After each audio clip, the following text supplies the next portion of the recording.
రామకృష్ణ పరమహంస అంటారు, వెనకటికి ఒక ధనికుడు అరణ్యంలో ప్రవేశించాడు. అక్కడ ఉండేటటువంటి దారి దొంగలు ఆ వచ్చినటువంటి ధనికుణ్ణి పట్టుకుని నిగ్రహించి ఆయన దగ్గర ఉన్నటువంటి ధనాన్ని దోచుకున్నారు. ఆయన చెట్టు కింద పడిపోయి ఉన్నాడు. అందులో ఒక అతను అన్నాడు, ఇప్పుడు వీడి ధనం అంతా దోచేసుకున్నాం, ఇతన్ని ఇలా వదిలిపెట్టడం వల్ల మనకేమైనా ప్రమాదం కలగచ్చు, చంపి అవతల పారేస్తే వచ్చిన సమస్య ఏమిటి, ఓ బండరాయి పట్టరండి వాడి తల మీద పడేద్దాం, చచ్చిపోతాడు అన్నాడు. రెండవ వాడు అన్నాడు, ఓన్లేరా వాడి ధనం అంతా దొంగిలించాం, చంపేయడం ఎందుకు, చేతులు కాళ్ళు కట్టేద్దాం, ఆ తర్వాత వాడు అదృష్టం ఉంటే విప్పుకుంటాడు, దురదృష్టవంతుడైతే వాడికి ఏమీ దొరక్క చచ్చిపోతాడు, ఆ పని మన చేత్తో చేయడం ఎందుకు, కాళ్ళు చేతులు కట్టేద్దాం అన్నాడు. మూడో ఆయన ఏమీ మాట్లాడలేదు, కట్టేద్దామని లేదు, చంపేద్దామని లేదు.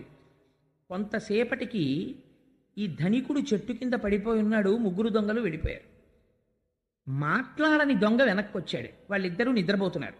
వెనక్కి వచ్చి, అయ్యా మేము మీ ధనం తీసుకోవడమే కాకుండా కట్టేశామండి, పాపం మీరు ఆకలితో ఉన్నారో దాహంతో ఉన్నారో మీ కట్లు విప్పేస్తానని కట్లు విప్పేస్తే ఆ ధనికుడు అన్నాడు, అయ్యా నా శరీరం బడలిపోయింది భయంతో, నేను మా ఊరు చేరాలి, కానీ అరణ్యంలో నాకు దారి ఎలా తెలుస్తుంది, నేను పరిభ్రమిస్తూ చచ్చిపోతానేమో, మీకు దొంగలు కాబట్టి ఎట్నుంచి వెళ్ళాలో తెలుసు, ఊళ్ళోకి ఎట్టెడతారో నన్ను తీసుకెళ్ళండి అన్నాడు. రండి అని చెయ్యి పట్టుకుని దగ్గరిత్రారిలో ఊరికి తీసుకెళ్ళి ఆ ఊరి రోడ్డు కనపడింది, ఆ రోడ్డు దగ్గర చూపించి మీరు ఇంటికి వెళ్ళిపోండి, నేను వెళ్ళిపోతున్నానన్నాడు.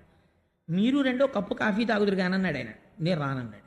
నేను రానండి, మీరు వెళ్ళిపోండి చాలని దొంగ మళ్ళీ అరణ్యంలోకి వెళ్ళిపోయాడు. ఇందులో చంపేద్దామన్నవాడు తమోగుణం, కట్టేద్దామన్నవాడు రజోగుణం, వదిలేద్దామని దారి చూపించిన వాడు సత్వగుణం. ఒకటి గుర్తుపెట్టుకోండి, సత్వగుణం ఇంటికి తీసుకెళ్ళదు, దారి చూపిస్తుంది అంతే.